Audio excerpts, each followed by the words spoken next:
दिवसाची सुरुवात येशूबरोबर. आपण जर काउन्सिलिंग सेंटरमध्ये गेलो, त्या ठिकाणी जर आपण बघितलं तर अनेक लोक तणावामध्ये असतात आणि त्यांना काउन्सिलिंगची गरज असते. त्यामध्ये जर बघितलं तर बहुतेक जण तरुण असतात आणि ते तरुण येतात कारण त्यांच्यावर अपेक्षांचं ओझं असतं. विशेष करून अशी मुलं येतात की ज्यांचे वडील खूप मोठे आहेत, मोठ्या हुद्द्यावर आहे.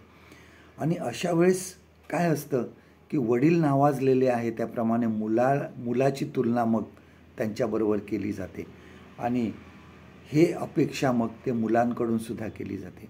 बघा, जर आपण उदाहरण बघितलं तर सचिन तेंडुलकरचं त्याच्या मुलाकडून पण तीच अपेक्षा केली जाते.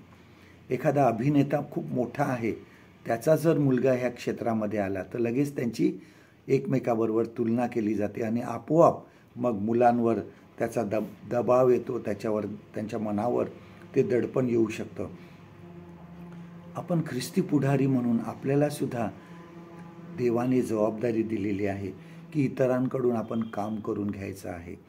आणि अशा वेळेस ज्यावेळेस आपल्यावर ही जबाबदारी येते, कधीकधी कामाच्या तणावामध्ये आपण इतरांना दुखवू शकतो, आपण त्यांच्यावर दबाव टाकू शकतो, परंतु ही गोष्ट बऱ्याच वेळेस आपल्याला समजू शकत नाही, आपल्याला समजत नाही ती.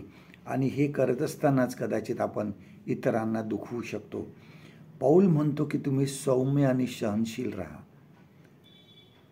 ज्यावेळेस आपण ख्रिस्ताचं काम करत आहोत, देवाचा पुत्र ह्या जगामध्ये आला, तो स्वतःला नम्र करून आला, तो स्वतः नम्र झाला आणि तो दाखला त्याने आपल्याला दिला. आपण हीच दया इतरांना दाखवली पाहिजे. जसा देव आमच्याशी वागतो तसं आम्ही इतरांशी वागायला पाहिजे.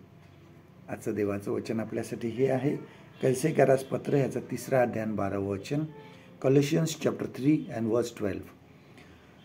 तेव्हा तुम्ही देवाचे पवित्र व प्रिय असे निवडलेले लोक आहात, म्हणून करुणायुक्त हृदय, ममता, सौम्यता, लीनता, सहनशीलता ही धारण करा.